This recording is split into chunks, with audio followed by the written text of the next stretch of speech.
Hello everyone, thank you all for joining me today. Today we're going to be taking a look into one of my favorite characters in the lore, in the first of a potential series on the channel, detailing various characters in Destiny's lore, all the information we have from them going from Destiny 1 up until the final shape. So I just want to let you all know that I'm going to try and make this a series, and I hope you all enjoy. And yeah, sit back, relax, and enjoy the video. The Man with the Golden Gun, Zyre Orsa, Dredgen Vale, the Gunslinger. Today, our first character overview will be taking a look at the legendary character Shin Malphur. Shin's story begins when he was very young, with his parents and other refugees making their way to the last city. Shin was killed at this young age by a group of fallen raiders, but then resurrected by a ghost named Tianchi. This is found in the Confession of Hope lore entry. It states, "The choice haunts me. It was not reasoned. I let emotion get the better of me. The fallen had moved on. The few survivors were huddled close in the dark of a cave, muffling their heavy, quick breaths, stifling their sobbing. When I found them, many nights before, I also found renewed purpose. I had traveled these dead and dying worlds for longer than I cared to remember, all while in search of a spark worthy of ignition. Over time, I'd grown weary, but in this small band of survivors, I found hope. If I couldn't find a lost soul worthy to be touched by the light, then I would find another way, a smaller way, to be of service. I would lead this small gathering of desperate men, women, and a single child to the growing sanctuary beneath the traveler. If I could not find a hero to challenge the darkness, I would be a guide to those in need of salvation. It took some time to gain their trust. I was odd, other. They thought I was an angel. I told them I was not. They named me Tianchi. I did not object. The child marveled at me, still too young to speak, much less comprehend. He had a presence that was a burden and a boon. His parents did all they could to nurture him, protect him with the aid, comfort, and care of their traveling companions. Once strangers, now bound deeper than blood by their shared experience in this new life after the end of the world. On that day, in that cave, huddled in fear as the fallen skiff's roar faded over the tree line, the mother wailed. A sound I had never before heard, and hoped to never hear again. Such pain, such sorrow, grief, suffering, loss. Her cry echoed through the forest. Her husband, weeping and on the edge of breaking down, simply held her, and the dead child in her arms. The others tried to calm them, out of fear that the fallen would return. The attack had been swift and brutal. 20 dead, only 9 survivors here in this cave. I watched the tree line, anxious and afraid. The mother's pain filled the space between the thick trees. I turned back to her and saw it for the first time. The child's spark. Faint, but there. This little boy was not my charge. Those selected to return were champions. This child was so small, so frail. What devotion had he shown? What bravery? What had he sacrificed? But a thought lingered. Was it not my purest purpose to deliver hope? Every hero raised fought not for themselves, but for the whole of humanity. If saving one life, if redressing this one terrible loss was not a worthy cause, what was? I watched the mother as she cried. I felt myself expand, felt the light that was me intensify. In a way, it was outside of my control, as if something had reached inside me and flipped the switch. A beam erupted from my core and bathed with light this child's small, broken body. A second passed, and he began to cry. All fell silent. The traveler's gift had been given. A child returned, and with him, the beginning of my journey's end. Did I do the right thing? Would the child grow to reach his peak physical self? Would he, like all returned, be ready for the wars to come? But Then a thought came over me, one I had never before considered. Maybe death would have been better. Had I saved this child, or doomed him? As his cries echoed, the survivors looked on in shock, but there was joy in their silence. Wonder. I looked down on him, and pride began to well inside of me. I knew I had done what was right.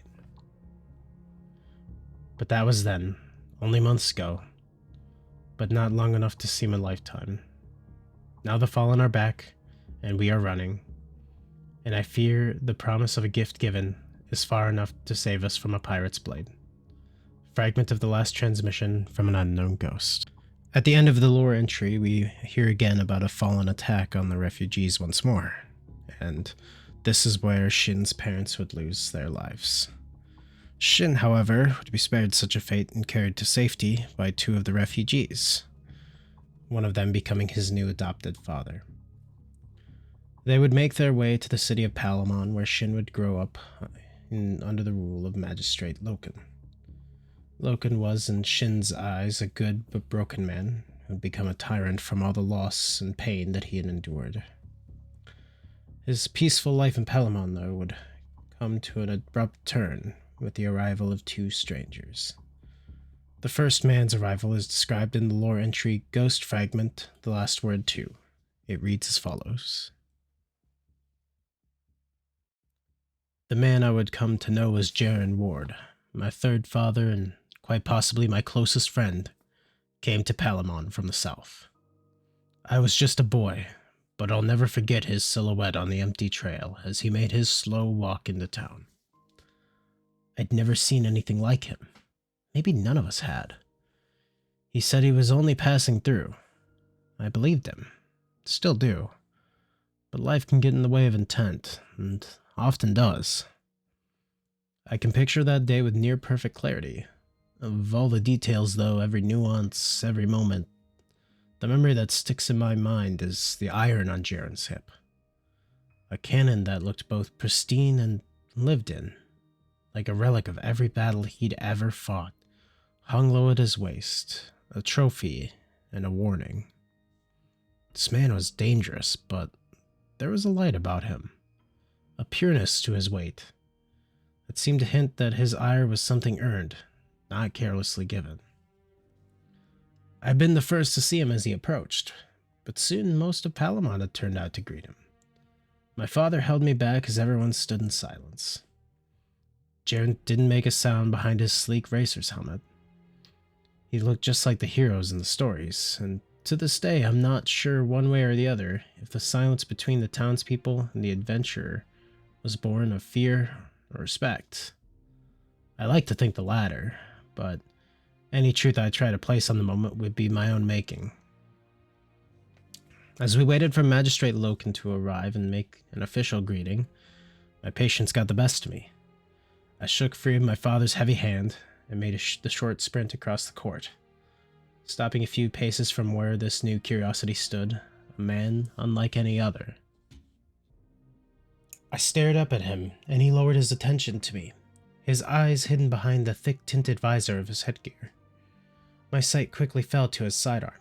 I was transfixed by it. I imagined all the places that weapon had been, all of the wonders it had seen, the horrors it had endured.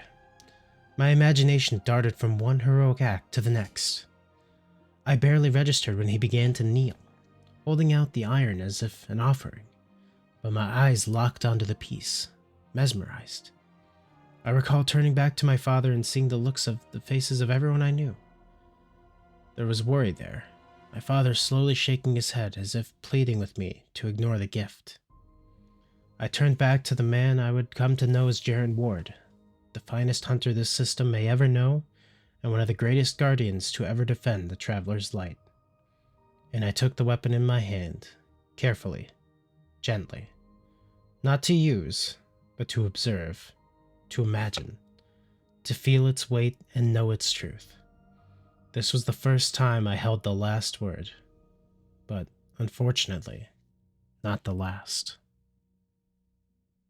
After several months, Jaren Ward would stand up to Magistrate Loken's tyranny, With Jaren surrounded by the magistrate's men, he would draw his hand cannon, the last word, quick as a flash of lightning, and put a bullet between the man's eyes.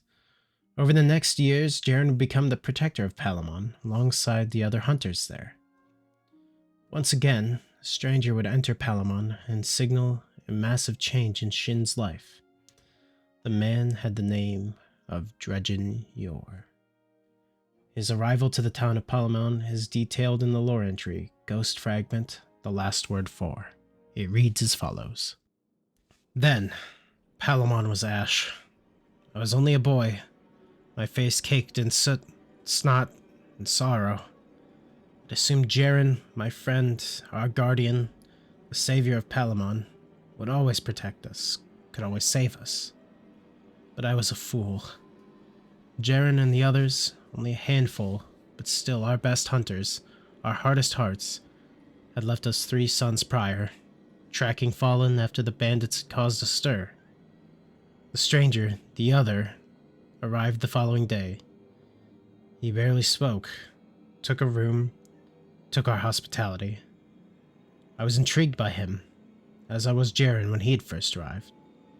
But the stranger was cold, distant, damaged, I thought. But I wasn't afraid, not yet. Only a child, I knew the monsters of our world to walk like men, but they were not. They were something alien, four-armed and savage. The stranger was polite, but solemn. I took him for a sad, broken man, and he was, though, at the time, I didn't understand how that could make one dangerous.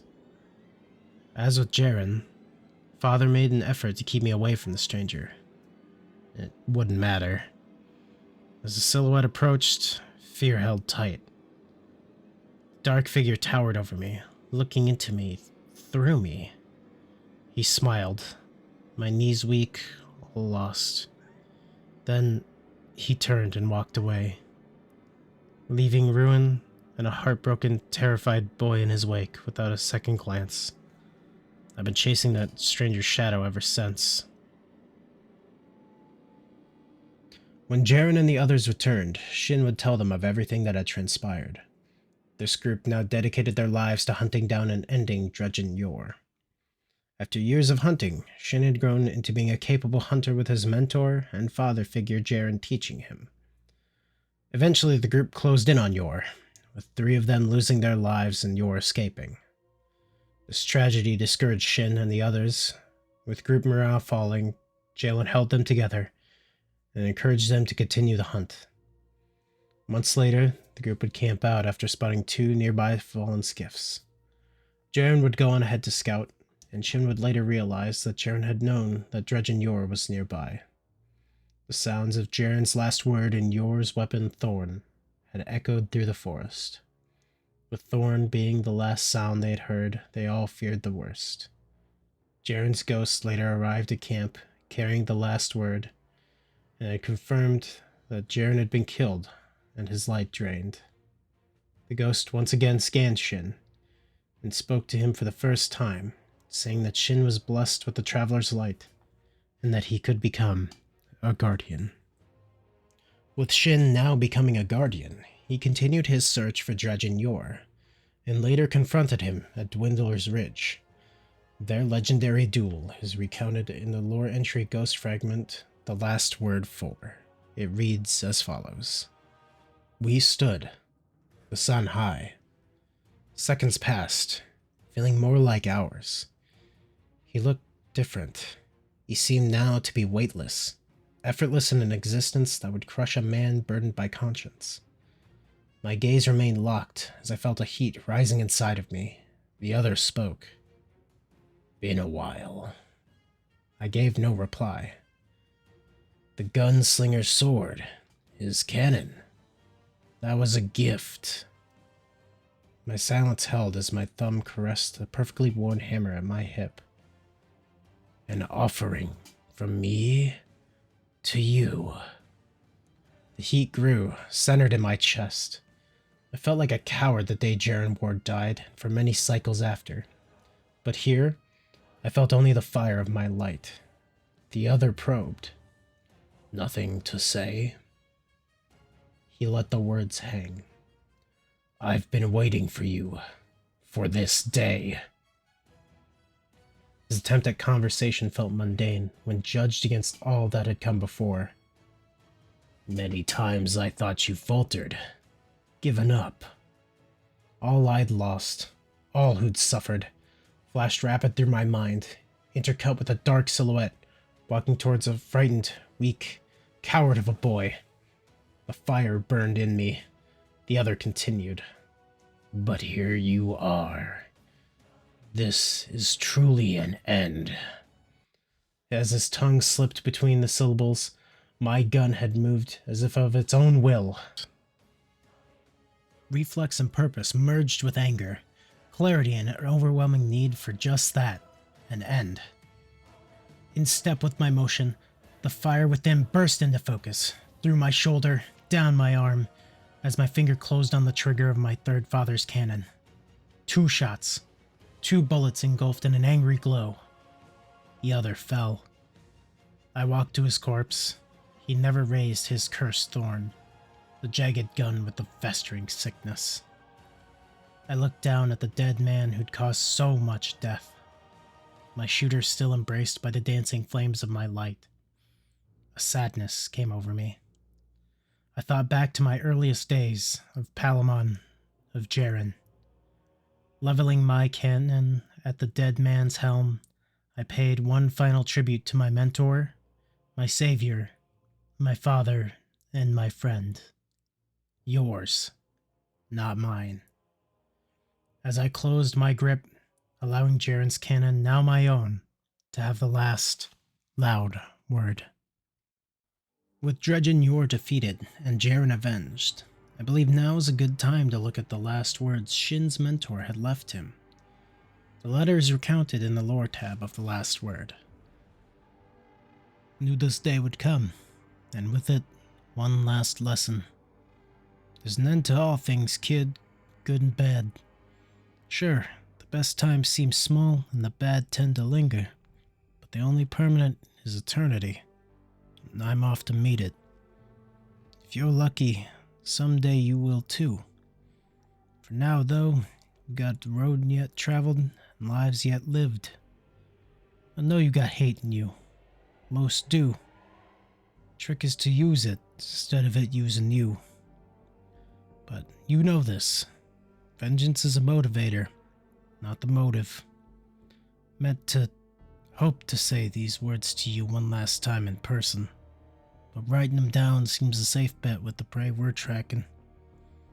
Worst part about being a good guy, as much as you may want it, you can't always win. But that truth don't bother me. You do the right thing because the right thing needs doing. So when another does harm, cast their shadow upon you or your kin, go ahead and hunt them for the justice needed to answer any sins inflicted. Don't hunt them because you've been wronged. Hunt them because what they did was wrong. There's a world of difference there, kid. One makes you selfish, the other makes you a hero. And I see a hero in you. And with this last good lesson, a gift. I know it feels right in your hand. It's way easy, it's trigger smooth. Use it as you will. I know you'll use it right. It's yours now, till the last flame dies and all words have been spoken. Till that time, safe journeys, straight aim, and good hunting. Jay. While this was the end of Dredgen Yor, the darkness he had left upon the world persisted, festering. With other guardians having a curiosity over the power that he had held, many were susceptible to corruption. Shin, realizing this, had adopted a new guise of Zyre Orsa, and approached a guardian by the name of Tebben Grey. Tebben had taken an interest in Yor, and with Zyre Orsa founded the Shadows of Yor. Shin used this organization to weed out guardians that were at risk of corruption from the darkness. Shin was later upset after the Shadows of Yor began emerging with counterfeit thorns in the Crucible, and the Vanguard did not take action. Yor would confront Warlock Vanguard Ikora Rey. She would share his concerns, but state that he was too close to this case to be viewing it objectively. Shin would hunt down the shadows that strayed too far, and during one of these hunts he encountered a man that went by the name of the Drifter. Drifter would offer Shin information on where to find Callum's soul, who was one of the main members of the Shadows of Yore. Shin confronted Callum shortly after he'd killed his own ghost with a dagger made from a thorn projectile. The aftermath of their confrontation is witnessed by our guardian and his ghost in this scene.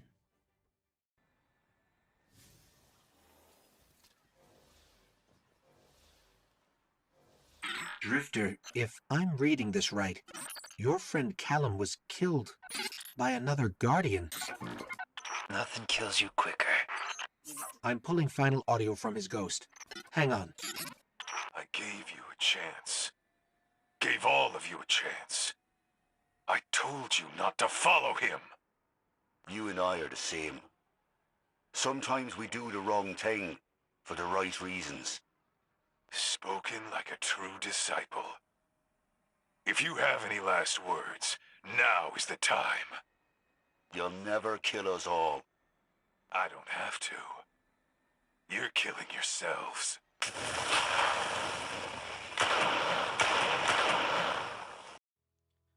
Callum was earlier known as Dredgen Cole. Himself and the other Dredgens, including Shin, who had been operating under the name of Dredgen Vale, had planned this death out. Callum was to be an example of what happens when you go too far down the path of darkness. This act would deter any shadows from rising up to become a new Dredgen Yor. Shin would later reveal all of this to our guardian and set us upon a new path. We would be gifted the original thorn by Shin and would turn it into the gun Lumina, thus purifying and ending the cycle of suffering it had caused. That would be the last interaction we've had with Shin so far in our journey. He's been an interesting ally on our journey in both the light and dark. Perhaps had he not intervened in creating the Shadows of Yore, more guardians might have been corrupted by the allure of stasis and lead us into a truly dark future. Had he not shared his story with us, maybe we would have fallen to this corruption as well. But in any case, this has been the complete story of the rogue gunslinger, the man with the golden gun, Shin Malphur. Thank you all very much for watching.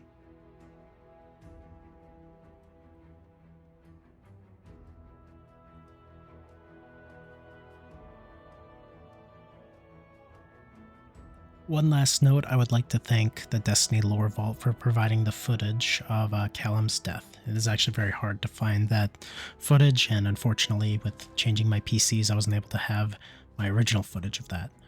I also want to thank the Ishtar Collective for having all these lore pages and lore tabs available. It makes it very easy for me to go through and find all of the lore and all that I need to make these videos possible. So if you have the chance, please go check them out and make sure that you give them the love and support that they deserve. They make things very helpful, and without them this video would not be possible. I also want to thank all of you for watching this to the end, and if you guys enjoyed it, once again, please leave a like, and if you have any feedback that you want to give me for this video so I can make these future projects better, please do, and leave a comment down below so I can see that. Once again, I want to thank you guys so much for watching, and I hope to be doing more of these. I actually had a very fun time making this, so thank you all again, and game on, Guardians.